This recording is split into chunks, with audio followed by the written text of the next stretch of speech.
Jim Bowie, Jim Bowie, he was a bold adventuring man. Jim Bowie, battled for right with a powerful hand. His blade was tempered and so was he. Indestructible steel was he. Jim Bowie, he was a fighter, a fearless and mighty adventuring man. In 1830, the newly imported game of craps was all the rage in New Orleans.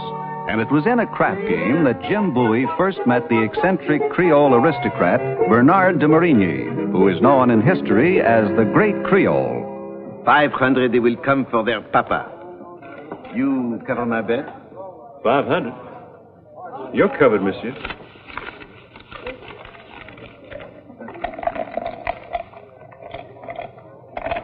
Oh, come on, roll it. Come, mes enfants. Crap. The eyes of the snake. Well, it looks like your children don't recognize their papa. What's your choice, monsieur? You still have the dice. What about it, Creole? $5,000. It's an IOU. This is a cash game, Creole. Don't you trust the man who introduced this game in New Orleans? Have you no sporting blood?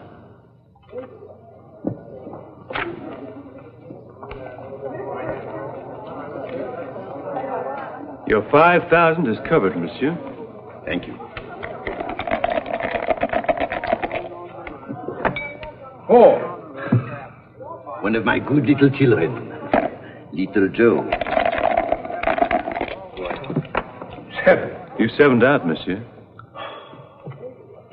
The dice have passed away. 200. You want it, Creole? No, thank you. I'm suddenly bored with both the company and the game.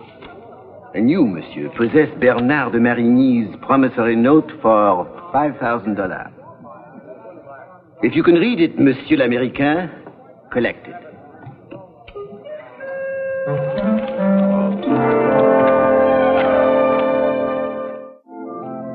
Did my man inform me correctly? Your name is Bowie? I usually introduce myself loud and clear. Typically American. Oh, I don't think this country's old enough to be typically anything yet. Good morning, Monsieur Marigny. Oh, yes. Magnificent. The quality of that plate. This Rembrandt sure etches strong and clear, doesn't he? May I inquire how a backwoodsman is familiar with the great Dutch artist? Oh, you meet very interesting people in the backwoods. Take Audubon, for example. Yes. Paints birds. Before you acquaint me with your business here, could I offer you a refreshment? Wine? Cognac? No, thanks. A little early in the day for me to indulge. And a bit late for me to be in robe and slippers, huh? Monsieur, as long as I get my $5,000, you can be dressed in cap and bells as far as I'm concerned. 5,000? For what? Well, monsieur, I don't have to remind you that I extended you a little credit last night. That I have your IOU for that amount. You extend credit into sheer invention? You don't remember the dice game last night?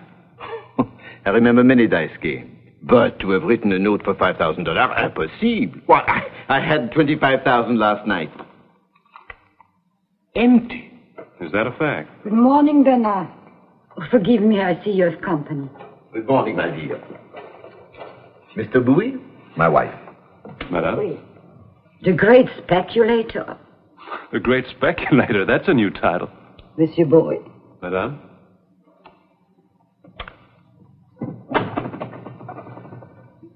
Tell me, last night, was I so intoxicated? Monsieur, you put me in a very difficult position. I do? How? Well, I can hardly tell the Great Creole that he can't hold his liquor. Mon Dieu, certainly not.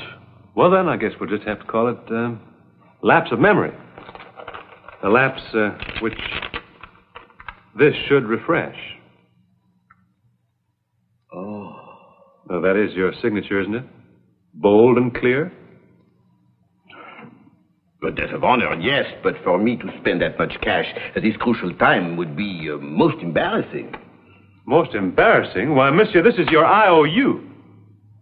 Maybe you Creoles and we Americans don't have the same definition of honor. I do not think I like your tone. My tone? Well, you're not giving me a music lesson, monsieur. Maybe you're giving me a lesson in deceit. Have a care, Bowie. You have a care. You tell me why you signed this IOU when you knew you wouldn't be able to pay. You will not put me through a catechism in my own home. You may leave. I'm not going yet, monsieur. You know something? Maybe you're the one who should be called the great speculator. You offend me to the depths of my family history. It is enough that you insult a Creole by setting foot in his city. Get out. You should have thought of your family history before you lifted $5,000. Lifted? That's right, lifted loud and clear. Why, man, you'd have taken my $5,000 fast enough if you'd won. Where do you live? Where I live? The Hotel Trianon. Why? Understand? Why, sure, I understand, Creole. My seconds will call on you within the hour. Oh, I might have known his seconds would be here in time to spoil my dessert. Monsieur Bowie, may I inquire who is representing you on the field? Gentlemen, I have that honor. Adolphe Fontenot. Get it settled, will you, Adolphe? Pistols? The place will be the Evergreens. The weapons pistols, the distance 20 paces, the time dawn tomorrow.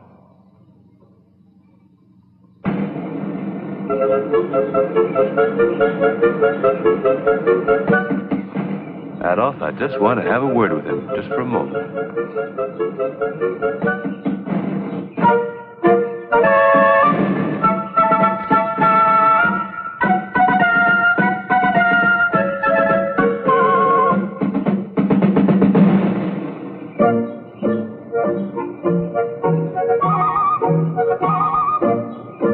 Probably he wishes to make private apology.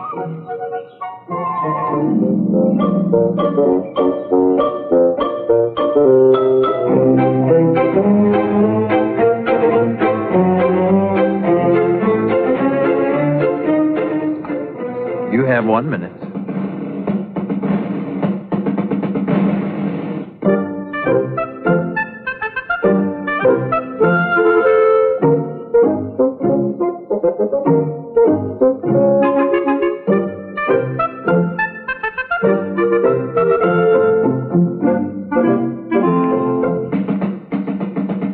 Fine morning, isn't it? I fear you will have to imagine the rest of the day, Monsieur Bowie.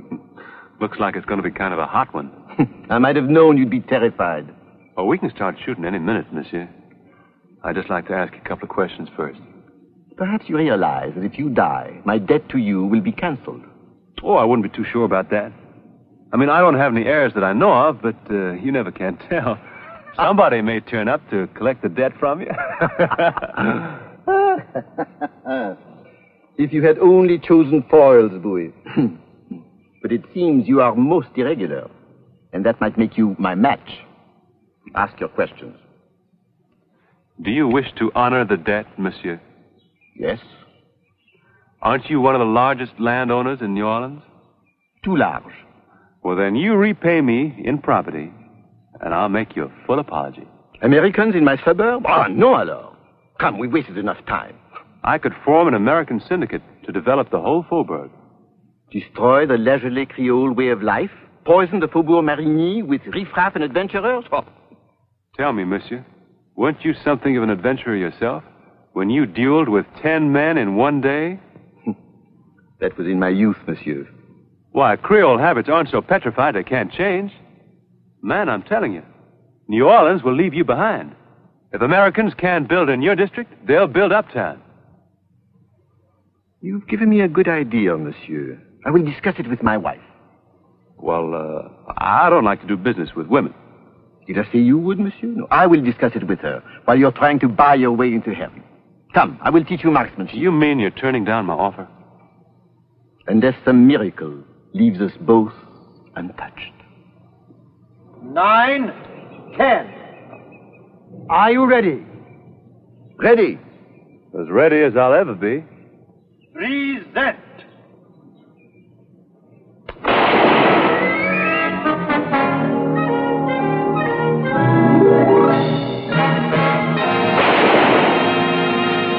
You understand, monsieur, that I have asked madame to be present because she shares ownership in the property. Should there be any transfer, her signature would be necessary. In that case, I'll make my offer right away. My two American partners and I have formed a syndicate, and we wish to purchase the Faubourg Marigny from you for $500,000. $500,000? Obviously, by Madame's very silence, she does not feel the sum sufficient. I simply feel that money can be squandered. The land endures. That's true, madame, that's true. But sometimes one can have too much land. No, monsieur. Bernard just sold the railway passage rights through his Lake Pontchartrain property for $25,000. So you see, there's no necessity to give ourselves over to the Americans. Well, your husband helped Andy Jackson's Americans fight the Battle of New Orleans. Only because I dislike the British more. You're Americans. Who but they have made us feel guilty about spending money as one pleases, huh? On a whim, a caprice, a toss the moon. I myself have never cared to be concerned about money as an end in itself. Neither have I. But mothers have to think of their daughters. Make no mistake, I hate Americans. You hate our pioneering? You hate our enterprise? You hate our ability to give more people a better stake in life, is that it? Look, monsieur, aren't those the very things that Louis XIV envisioned when he first sent your countrymen to the New World? Ah, those qualities. Once indeed they were Spanish and French, eh? Those qualities can be again when Creole and American join in the Faubourg Marigny. You are most persuasive, monsieur. I can see that, Anne-Mathilde. Can you not see what he means, Anne-Mathilde? Cannot you see? You must excuse me, monsieur. It is the time of the day I spend with my children. I'm sure Monsieur de Marigny can make the decision without me. It has always been his right and responsibility to do so. Is that not so, Bernard? Of course, Anne-Mathilde. Good day, gentlemen. Good day, madame.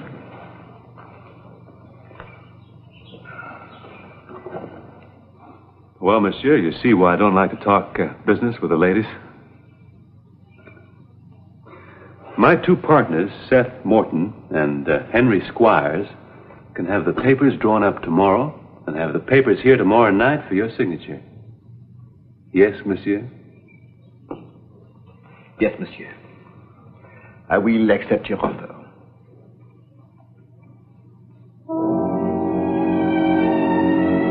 Mathilde, sign the papers. The gentlemen are waiting. Very well, Bernard. But why such haste? Only last week you disposed of your lake rights. You have the 25,000. Or have you? I should have known. You lost it too in that evil game of craps. Mon Dieu, what is such a sum when we have $500,000 to gain? No. $500,000 more for you to lose. But I've given these gentlemen my word. Would you rob me of my honor, my dignity? And what of my dignity? And that of our children? And what of their security? I loved you, Bernard. I trusted you. Now I myself will assume the responsibility of my children's inheritance. Mathilde, you might as well know the whole truth. I owe the Citizens Bank $250,000. We must make the sale. I'm sorry, Bernard. I'm not going to sign the paper. But what shall I tell Bowie and his Americans, huh? What will I say? Say, I have an appointment with my veil maker. Oh, what's keeping him? I want to get this settled. Where is he? Gentlemen, I shall have to ask you to return tomorrow evening. Madame cannot be present tonight. Can't be present? Why not? Why not? She's conferring with her veil maker. Madame's veil is something that I can see right through. You're trying to jack up the price. That's right. It is rather low. It's double what you owe the Citizens Bank. Double. A bagatelle. Why don't you face facts, Marini? You're broke. Your land poor. Your day is over. You'll end as a clerk on a stool with grass choking the gutters of your Faubourg. That's right. Come on, Henry. Now, wait a minute, Seth.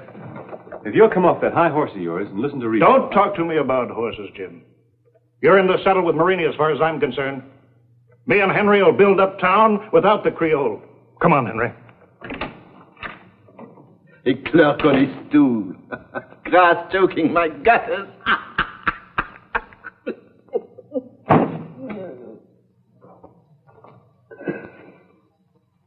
She was right.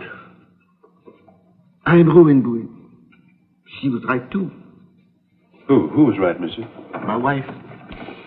She won't sign these papers now or ever. Why should she? Oh, that accursed game of crap. It has obsessed me. I thought to win my way out of debt, and instead I have sunk deeper. What shall I do, Bowie? Monsieur, do you have a map of the Faubourg Marigny? Yes, why? Because you're going to develop the Faubourg yourself.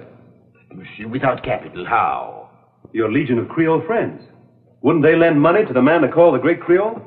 To them I may be the Great Creole, but not to my wife, who rightly would not allow me to handle such funds. Well, what would she have you do? To sell the property piecemeal, I suppose, one lot at a time. All right, then sell it. I'll help you. Where's the map? With some of the streets already named. Now, where is it? Where is it? Ah, here it is. Now, you see, that is the first street that I named, the Rue d'Amour, for what once was. And before love, I should call one Désiré. Bravo. And here's one I see you called Rue des Bons Enfants, Street of the Good Children, huh? That is very good. Hey, look at all these streets you haven't named yet. Monsieur, why don't you and I name all these streets now? We will drink to the completion of the christening, huh? Good idea.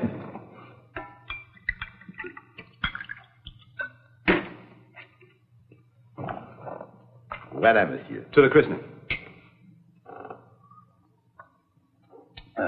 Let's start with this big street running right through the middle here. We will name it for ourselves, for you and for me. How's that? We will call it Great Men Street, huh?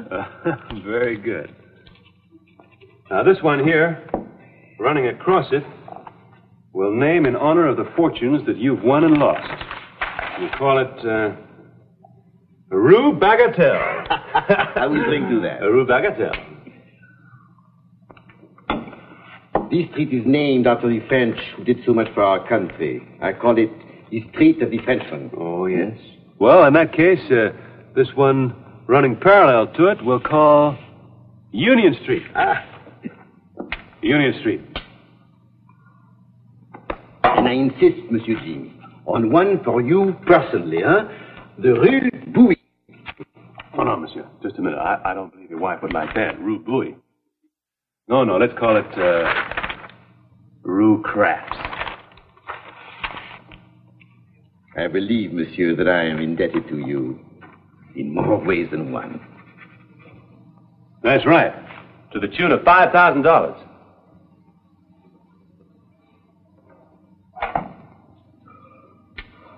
Monsieur, how would you like to play a little game of craps with me for the money you owe me? Until dawn, if necessary. Just a minute. On one condition. That you promise, you swear, that this will be your last game of craps. My last one, Bowie. Come on, then. All right, now then, how much of your 5,000, how much of my 5,000 would you like to bet on the first roll? 500. 500, huh? All right. Ah, the eyes of the snake. Craps. That's 4,500 you owe me. How much you want to bet? 1,000. 1,000, huh?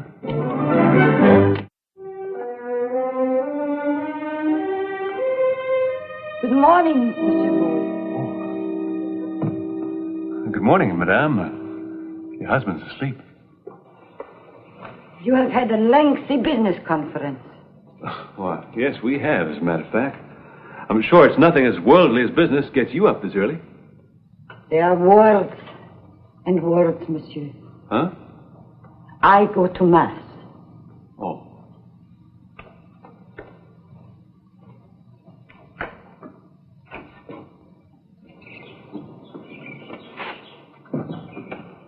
May I take you to your destination? No, thank you. I'm going in the opposite direction. I hope your conference was satisfactory. Oh, yes, it was. Your husband has decided to develop the Faubourg Marigny himself. and I've provided him with the initial capital.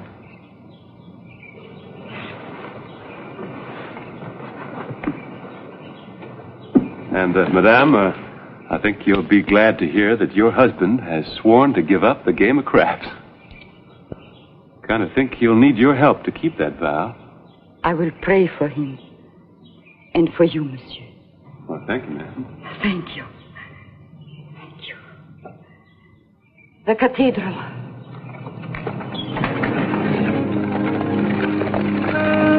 Yes, the initial capital. Because Bernard de Marigny won back his 5,000 and Bowie dropped 5 more. But what was really memorable that night was the naming of the streets. And to this day, some of those street names are retained. Désiré became Desire, which we know from the streetcar of the same name. Rue Craps, however, was erased by a city ordinance in 1850. The city fathers may have felt that the great Creole's memory should not be risked on a throw of the dice. Jim Bowie, he was a fighter, a fearless and mighty adventuring man.